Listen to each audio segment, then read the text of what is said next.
Om Namo Bhagavate Vasudevaya.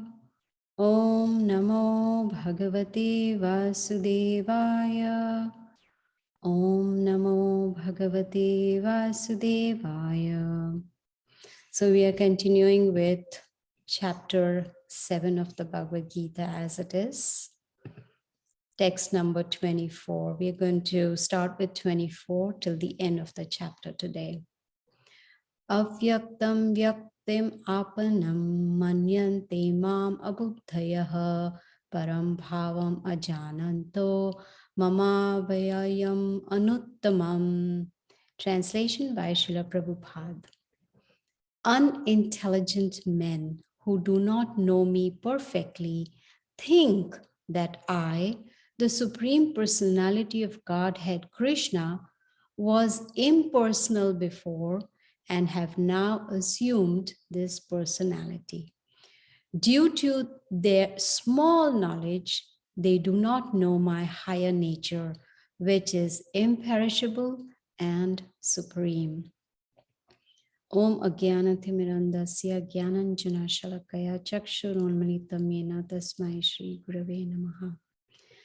So here today, actually all these remaining verses of chapter 7, we will see Krishna instructing Arjuna in Kurukshetra on the battlefield, giving references and giving knowledge that he is a supreme personality of God. Personality means a person, that he has a personal form, not that he is void or he is just some light or some effulgence. No, he is the supreme personality of Godhead, and he has an eternal spiritual form which is full of knowledge and bliss.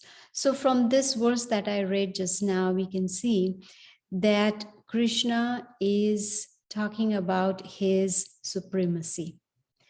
In fact, the very first verse of Brahma Samhita, Brahma, the first created being, he wrote beautiful prayers glorifying Krishna. And the very first verse he recites is Ishvara Parama Krishna Satchidananda Vigraha Anadir Adir Govinda Sarva Karana Karanam.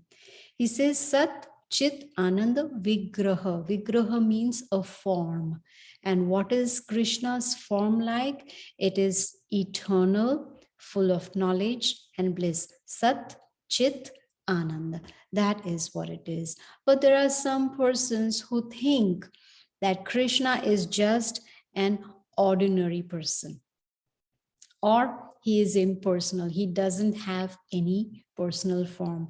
So in this verse, Krishna is saying, if one thinks that way, then that person is unintelligent, because that person doesn't have proper knowledge that is necessary. So if we do not know anything about Krishna, if we think that, he is not the Supreme Lord or he's not a personality, then Krishna says that person has very small knowledge. So here also, again, he's stressing on the point that he is the Supreme Lord. Now, we read in last week's class where Krishna talked a lot about demigod worship, and he mentioned that those who worship the demigods are less intelligent. And also the impersonalists are less intelligent. Why? Because they do not understand the position, the eternal supreme position of Krishna. So Srila Prabhupada, he states that 5,000 years ago in Kurukshetra, Krishna was present in front of Arjuna. They were both on the chariot just before the war when the Bhagavad Gita was spoken. So if Krishna was present there, then naturally there was a person standing there, right? Arjuna was not seeing some light or effulgence or some void. No, he was seeing a person, a personality standing right in front of him. So that also gives us proof that Krishna has an eternal form which is full of bliss and knowledge. There is a saying man is made in the image of God. So if we have a form, and if we are made in, in the image of God, that means God also has to have a form. Otherwise, how can we be an image, right? So he has a form. Now, the difference is we have a form, he has a form. But what's the difference? We have a material form, which means our material body is made up of earth, water, fire, air, ether. So these are all material elements. Whereas Krishna's body is transcendental, it is spiritual. Now, there is a very great personality called Yamunacharya, and we see that in our disciplic succession coming all the way from Krishna down to Srila Prabhupada. There, Yamunacharya is also stating that, great personalities like Vyasadeva, who's an incarnation of Krishna, Narad Muni, they all know, they all understand that Krishna has a spiritual eternal form, that he is the supreme personality of Godhead. He has a personal form. And all these personalities, great personalities like Narad Muni and Vyasadeva, they are already mentioned in the Vedas. They are authorities. You can call them authorized spiritual masters because they are coming down in strict disciplic succession. So all these scriptures, the Vedas, the Bhagavad Gita, Srimad Bhagavatam, the Puranas, the Upanishads, all these scriptures, they talk about Krishna. And they talk about Krishna being the Supreme Lord, and they also give us knowledge about his pastimes. And it is possible, pastimes are possible only when there is a personality, that there is a form. So if these great sages, they are talking about Krishna's pastimes, so that also gives us an indication that Krishna has a spiritual form. It is transcendental. And as we also see on the cover of the Bhagavad Gita book, we can see that there is a chariot. Then we also see that there is Arjuna on the chariot. And we also see that there is Krishna on the chariot, and he has a form. Did you know that when this battle of Kurukshetra took place, Krishna had appeared 5,000 years ago, but on the battlefield, excuse me, when he was present, his age was 125 years. But when we look at him, let's look at, this picture here. So we have this Bhagavad Gita, and we see that there is Arjuna on the chariot, and then there's Krishna also. And this picture, we can see that Krishna looks like maybe he is 18 years old or 20 years old, not like 125 years old. Or you can see this beautiful picture on the chariot where you see Krishna and Arjuna, they are blowing their conch shells. And Krishna doesn't look like 125 years old. Why is that? Because his form is not material. It is spiritual. It is full of bliss and knowledge. So this is how we understand that Krishna is the Supreme Personality. And, theoretically, we can understand by reading Bhagavad Gita or by hearing someone speak about Bhagavad Gita. Theoretically, yes, we can. But how do we realize that?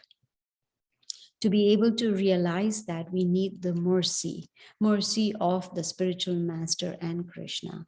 And to get the mercy, we need to take guidance. We need to, just like we have a teacher in whatever we want to learn in our lives, whether it's dancing, music, singing, karate, software, engineering, to be a doctor, whatever it may be, we need a teacher who can explain to us and also give us full knowledge.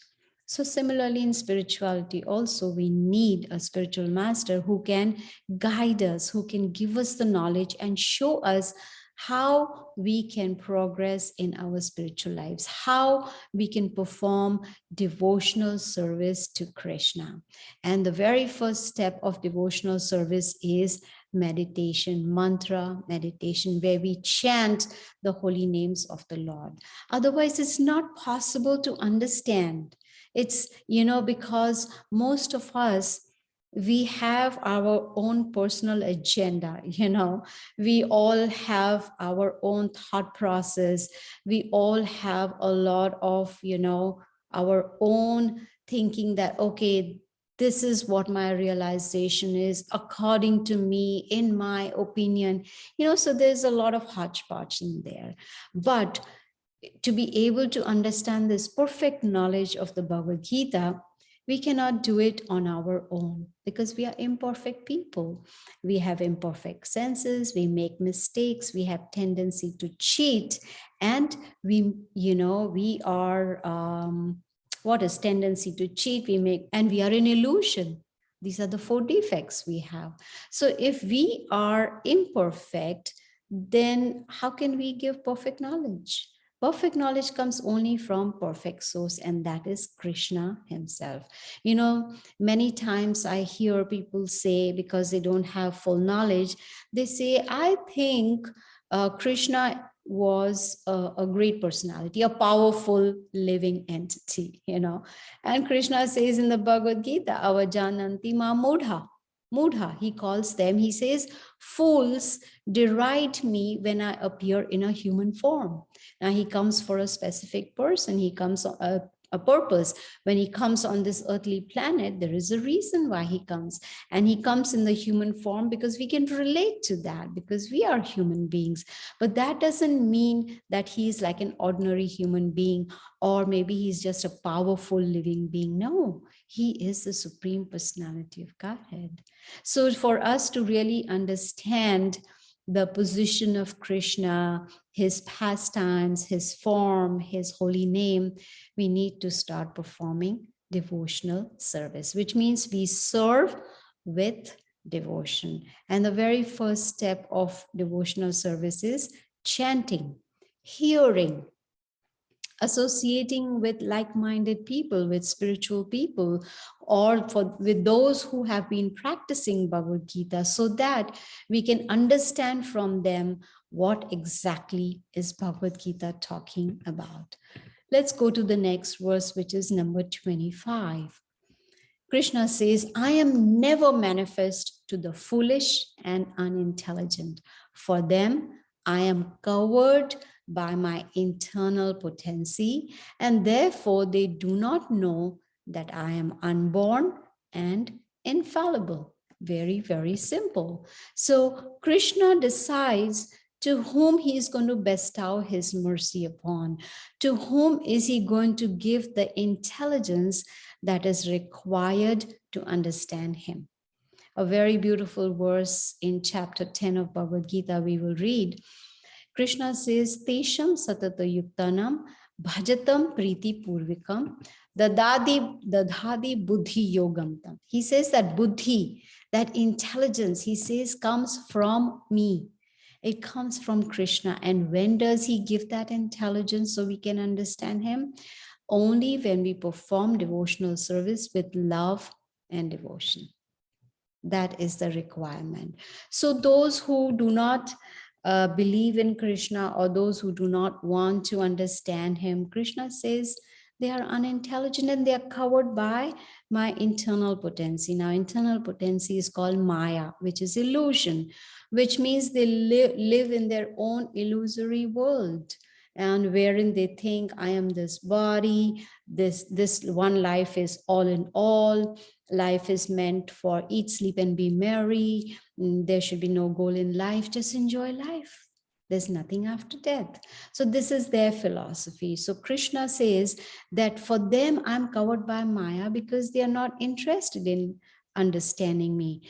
But when we start, developing a desire to, understand Athato Brahma Jigyasa, who am I? Why am I suffering? Why did I come on this earthly planet? Which is my original home?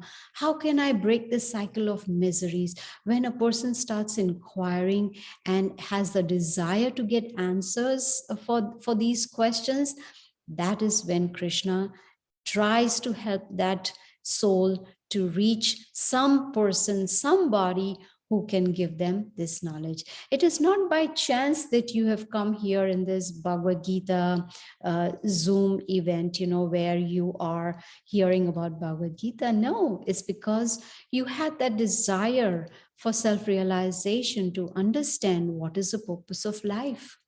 You see? So then Krishna gives an opportunity. Now, once we get the opportunity, then we have a choice what we want to do. Do I want to take advantage of this opportunity or just let it go?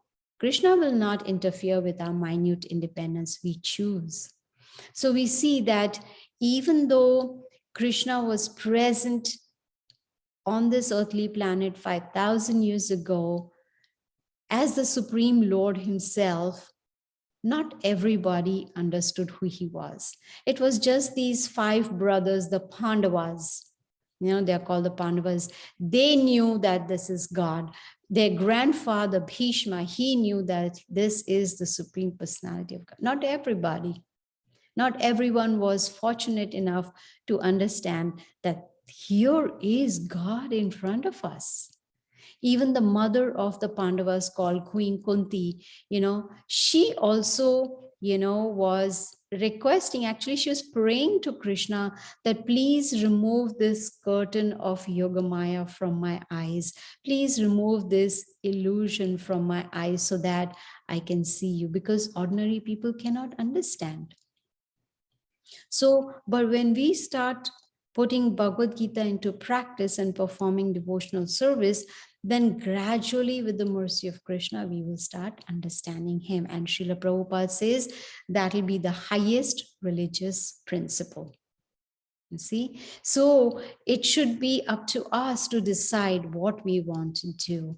The transcendental form of Krishna is actually covered by Brahma Jyoti, and only intelligent devotees can see that.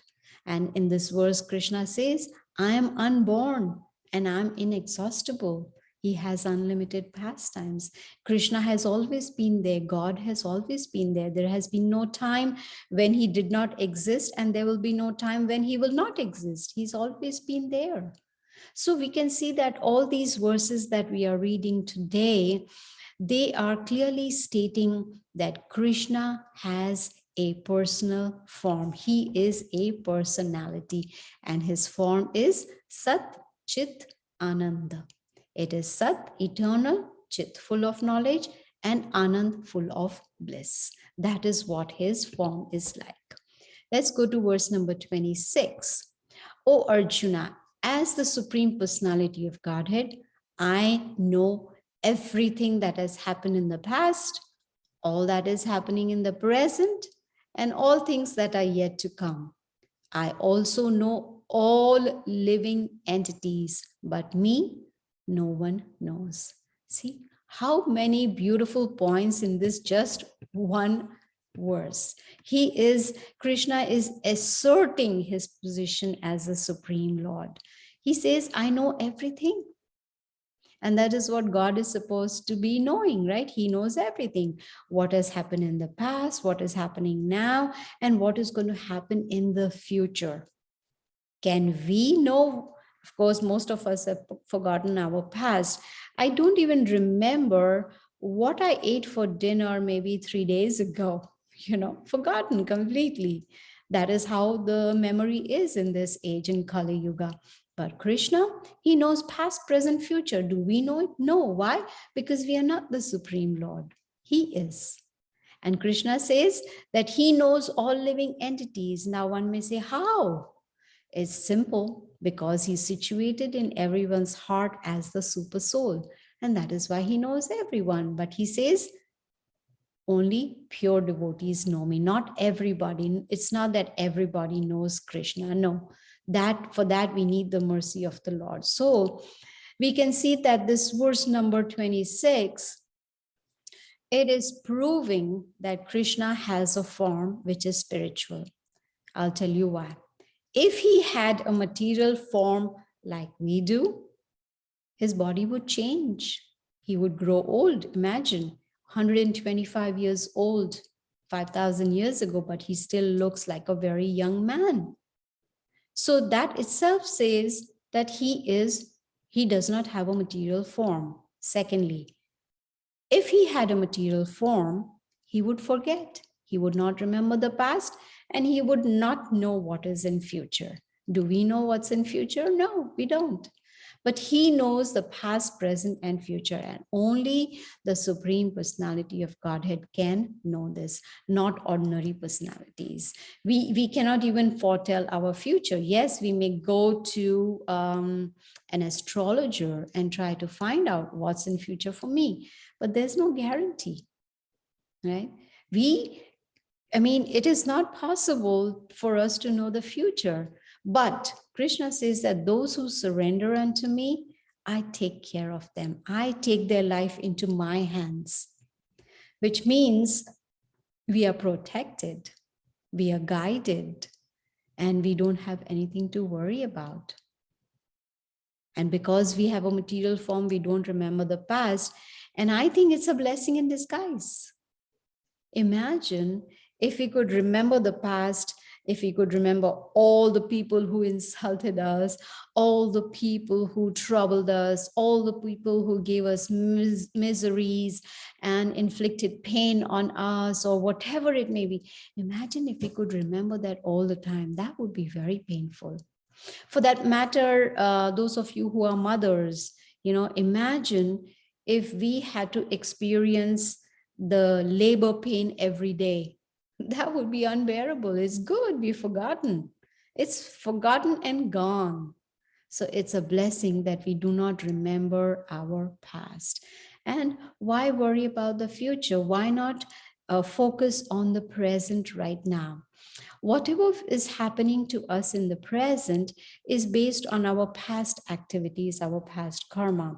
But whatever we perform now at the present moment, we are building our future. So if we spend time every day on mantra meditation, we are actually filling our spiritual bank balance. We are getting a lot of credit in our spiritual bank balance just by mantra meditation on a daily basis. So that is something that will go with us into our next life.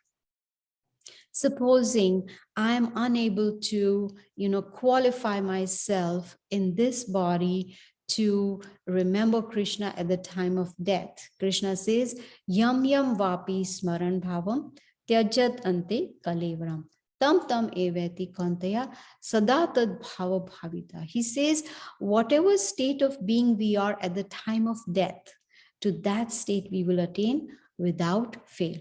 But those who remember Krishna at the time of death, they go to his spiritual abode. You see? So it is actually, Krishna is helping us to break the cycle of birth and death. To whatever we do now. So if I chant every day for 2 hours, I am accumulating spiritual credit. I am accumulating all that. And supposing at the time of death, I'm unable to remember Krishna, and then I have to come back into this material world. Guess what? I bring all that spiritual balance with me in my next life, which means my next life is on the spiritual path, guaranteed that, I will get the opportunity to continue from where I left off. So you see, Krishna, he is very, very, very compassionate. He is giving us knowledge. He himself came 500 years ago to show us how to do bhakti yoga, and he is guiding us as a super soul within the heart. What more do we want?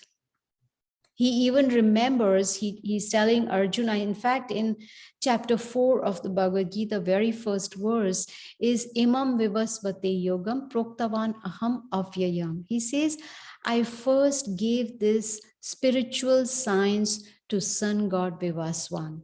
And when we calculate all the yugas and we calculate the time when Vivaswan, about sun god, the calculation comes to 120 million years ago. Krishna remembers that. He remembers something he did 120 million years ago. And we can't even remember what we did last week. That is the difference between a material body and the transcendental body of Krishna. And he says he knows all the living entities. How? Because he's situated as Paramatma, as a super soul. He's our witness, he's our guide, and he's also our sanctioner. The desires that we have, he's the one who has to sanction them. Unfortunately, most people, they have forgotten. They've forgotten who they are. They have forgotten that they are eternal servants of the Lord. They have, most of them don't have knowledge. They are so much in illusion and they cannot understand Krishna. And because of that, they are bewildered. But here we have this knowledge of Bhagavad Gita, from where we can understand, understand our real position and understand our goal for this human form of life. Let's see what he says in the next verse, number 27. O sign of Bharat, O conqueror of the foe, all living entities are born into delusion, bewildered by dualities arisen from desire and hate. What a powerful verse. He's saying everyone who is born in this material world is born into delusion and is bewildered. Have you ever seen a child being born laughing? No, it comes out crying. Of course, there is a lot of knowledge in the Srimad Bhagavatam, the books that you see at the back, gives knowledge about what happens in the womb and what happens when the child is born, etc., etc. But the point here is that Krishna is saying all living entities are born into delusion. What is the first delusion? The first delusion is, I am this body. As soon as the child is born, the relatives, parents, everybody is focusing on the body of the child and is teaching the child how to love that body. That is Maya, that's illusion. Not spiritual knowledge is not, imparted into children. Why children? Even parents, they are not, so well versed in spiritual knowledge. So how can they give that knowledge to their children? So here Krishna is saying, due to this illusion, there is dualities. What are the dualities that we face? Heat, cold, success, failure, happiness, distress, fame, infamy, pain, pleasure. These are all dualities of life. And these all are manifested because of illusion, because of Maya. And due to all these unwanted things in the heart, like lust, anger, greed and all, people want to become God, or they want to merge into the effulgence of God. But that is not the goal of life, especially of human life. Human life is meant for performing devotional service sincerely, so that whatever contamination is in the heart is completely removed. And then there will be no more desire, there will be no more hate. And then one will be able to understand Krishna and all his energies also. But if there is no knowledge, then the person will remain deluded, the person will remain bewildered, and then a person will not know how to understand Krishna, the Supreme Personality of Godhead. That will be the worst part. Verse number 28. Persons who have acted piously in previous lives and in this life, and whose sinful actions are completely eradicated, are freed from the dualities of delusion, and they engage themselves in my service with determination. Very, very clear.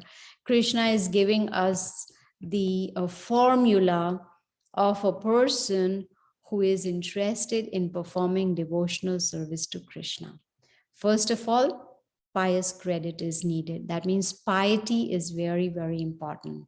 If a person has accumulated pious credit and sins are eradicated, you see, we all have committed sins. It may be in small degree, larger degree, or whatever, but we have. Even right now, we are committing sins because when we are breathing in so many microorganisms that we cannot avoid. We have to breathe, otherwise we will die.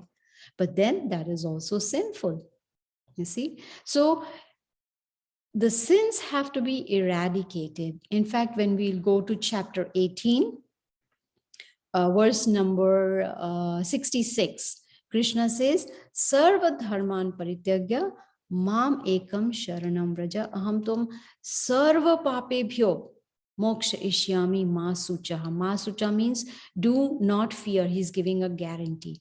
He says, abandon all varieties of religion and just surrender unto me. Surrender unto Krishna means follow his instructions. And what will be the result? He says, Aham tvam sarva papebhyo. Sarva means all. Papa means sins. He says, I will remove all your sins. That means we can start a karma-free life. Zero sin balance. No more sins at all. And then Krishna says there'll be no more delusion. And then a person will start engaging in devotional service with determination. We've noticed anything that we do in life, if we want to be successful, then there has to be sincerity, seriousness, and determination. If we don't have that, then we will not be successful in what we want to do. So that is the transcendental position of a pure devotee. Here we are getting a guarantee from Krishna that he will remove all our sins, provided we follow his instructions given in the Bhagavad Gita. In fact, one of the verses of Bhagavad Gita, Krishna says, Satatam kirtayanto mam yatantascha dhrida vritaha. He says, Satatam, always. Kirtayanto means chanting. He says, one must be always chanting about my holy name with determination. That's how we will be able to become pure. Always chanting probably may not be possible because we have so many things to do. We have chores to do. We have responsibilities. We have to go to a job. So many things. But at least we can take out a few minutes every day. 86,400 seconds in a day in 24 hours. We can take out few minutes, maybe 10 minutes, 20 minutes a day, just to chant the holy names of the Lord with determination. Once we do that, then we will ourselves notice how we are progressing spiritually. But here Krishna is saying, if one is not pious and still committing sinful activities, is not performing devotional service, then it is very difficult to go above the dualities. Then the person will definitely be affected by happiness, distress, pleasure, pain, hot, cold. All those dualities will really bother. And that is why Bhagavad Gita also gives us certain rules and regulations to follow, like the laws of the Supreme Lord. But with the help of devotional service, starting with mantra meditation, we can come to a pure Krishna conscious state, which is the actual spiritual platform. And this is possible only when it is done on a regular basis. Say, for instance, I have a disease and I go to the doctor and the doctor gives me prescription and tells me to take the medication every day. I have to follow that prescription. If I don't, if I say, oh, I don't feel like, let me take a tablet today, then after a month, maybe I'll take another one, then it'll be a very long drawn process for me to get well. It'll take a very long time. So the prescription is that we should do this mantra meditation on a daily basis. That will help us, this regular practice, of course, with good association, like we associate on Tuesdays at 7:30 p.m., so that we can together learn and understand the Bhagavad Gita. You see, then we will come to a stage of liberation where we will be like on the path to purity. And guess what? Krishna says that he sends pure devotees into this material world to help us to come out of the cycle of birth and death. In chapter 4 of Bhagavad Gita, Krishna says, Tad vidhi pranipatena pariprashnena sevaya upadyakshanti te jnanam jnaninas tattvadarshinaha. He sends those tattvadarshina, those pure devotees who have seen the truth, who know Krishna, who have seen Krishna. They come down in the strict disciplic succession. They are bona fide spiritual masters, and they come just to help us come out of this cycle of birth and death. So this process is very, very simple. Let's do last two verses for today, and then we will end the chapter. Verse number 29. Intelligent persons who are endeavoring for liberation from old age and death take refuge in me in devotional service. They are actually Brahman because they entirely know everything about transcendental activities. Another powerful verse. So here we can see Krishna is giving us knowledge on the process to break the cycle of birth and death. He's saying endeavor. We need to put in that endeavor, and we need to take refuge in Krishna, surrender unto him. Now one may say, why break the cycle? So that we can get a spiritual body by performing devotional service and go to the spiritual world, which is the eternal home, where there is no more misery. No one likes to grow old. No one likes to be diseased. No one likes to die. You see, what is the eighth wonder of the world? People see everyone dying, but they think, I am not going to die. So no one likes to die. But here Krishna is giving us a formula by which we can end the cycle of misery. No more birth and no more death. So when there is no more contamination in the heart, when one comes to a liberated stage, that is actually our original position. We are eternal servants of the Supreme Lord. We are spiritual in nature. The spirit soul is spiritual in nature. So when, with the help of knowledge from Bhagavad Gita, when we try to change our consciousness, it's a purification of consciousness. Actions may remain the same, going to work, cooking, etc., etc. But the change of consciousness is what brings about the change. And that happens only when we practice it on a daily basis. Let's take the last verse for today, number 30. Those in full consciousness of me, who know me, the Supreme Lord, to be the governing principle of the material manifestation of the demigods and of all methods of sacrifice, can understand and know me, the Supreme Personality of Godhead, even at the time of death.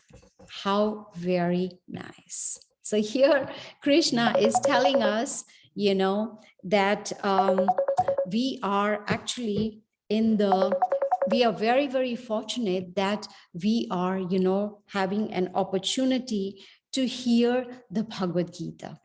Now here, full Krishna consciousness, he's talking about when one is fully Krishna conscious, fully. They are the ones who enjoy the association of Krishna. And this is possible only when one practices on a daily basis, full Krishna consciousness.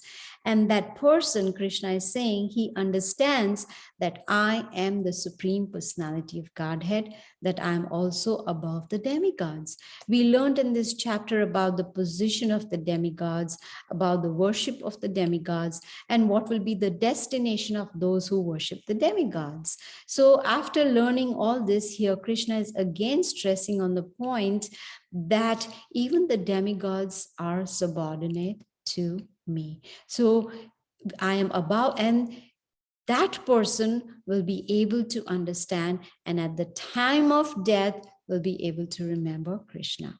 So here, actually, Krishna is teaching us how to die. Bhagavad Gita teaches us both how to live and how to die. So important to understand. So we here can see that Krishna is, with the help of knowledge, it's not that, Krishna being the Supreme Lord, he is there on the battlefield of Kurukshetra. There is Arjuna also, who is all confused. It's not that Krishna just looked into the eyes of Arjuna and bang, Arjuna got all the knowledge. No. Krishna explained it step by step. He explained to him what is karma yoga, what is jnana yoga, what is dhyana yoga, what is ashtanga yoga, what is bhakti yoga, step by step with the help of knowledge. So it's not blind faith. So it's a process. So Bhagavad Gita is teaching us how to become fully Krishna conscious. And that is possible when we start associating with like-minded people, the devotees of Krishna. So take on the knowledge and understand, I am the spirit soul, I am the eternal servant of Krishna, that I am right now entangled in this material world, and I have kind of forgotten God, and I'm suffering. And I also understand that the human form of life is very, very rare. So why not take advantage? So finally, in this last verse of this chapter 7, Srila Prabhupada explains in his purport very nicely that many subjects were discussed in this chapter. We, in the beginning, heard 4 kinds of people who surrender to Krishna, Chaturvidha Bhajante Ma, Jana Sukritino, Arjuna Sukritina, those 4 kinds of pious people. Then we also understood 4 kinds of people who do not surrender to Krishna, right? Namam Mudhino, I'm forgetting the verse. Namam Dushkritino Mudha. Prapadyante Naradhama. These are the 4 kinds of people who do not surrender unto me. They don't understand the importance of this rare form of human body. Then we also in this chapter covered worship of demigods and the destination, and how now we are seeing towards the end of this chapter, Krishna is showing us how to die, remembering him, and come back to the spiritual world. So to perform devotional service with determination, it is important that we focus on hearing the Bhagavad Gita attentively and then putting into practice by chanting the Maha Mantra. Hare Krishna, Krishna Krishna, Hare Hare, Hare Ram, Ram Ram, Hare Hare. So when we do this on a daily basis, then we will notice the purification that takes place in our heart. In fact, I think all of you have been to this Bhagavad Gita class. I think so. I think Meena also has been there before, Celine also. So I won't, type all the links that I always do, but I'll just type, put in the chat the Maha Mantra, so that you can also follow. If you do not remember it, you can follow it and chant with me. That would be really, really nice. I'll just chant for a few minutes, and this is the Maha Mantra that can help us to really understand the Bhagavad Gita on a daily basis. So I'm going to chant just for a few minutes, and if I would humbly suggest that you also please chant with me. Hare Krishna, Krishna Krishna, Hare Hare, Hare Ram, Ram Ram, Hare Hare. Hare Krishna, Krishna Krishna, Hare Hare, Hare Ram, Ram Ram, Hare Hare. Hare Krishna, Krishna Krishna, Hare Hare, Hare Ram, Ram Ram, Hare Hare. Hare Krishna, Krishna Krishna, Hare Hare, Hare Ram, Ram Ram, Hare Hare. Hare Krishna, Krishna Krishna, Hare Hare, Hare Ram, Ram Ram, Hare Hare. Hare Krishna, Krishna Krishna, Hare Hare, Hare Ram, Ram Ram, Hare Hare. Hare Krishna, Krishna Krishna, Hare Hare, Hare Ram, Ram Ram, Hare Hare. Hare Krishna, Krishna Krishna, Hare Hare, Hare Ram, Ram Ram, Hare Hare. Hare Krishna, Krishna Krishna, Hare Hare, Hare Ram, Ram Ram, Hare Hare. Hare Krishna, Krishna Krishna, Hare Hare, Hare Ram, Ram Ram, Hare Hare. So you see, it's very, very simple. And I really hope that you can chant this on a daily basis, and you will yourself see the difference in yourself. So I'm going to end the class here now. If anyone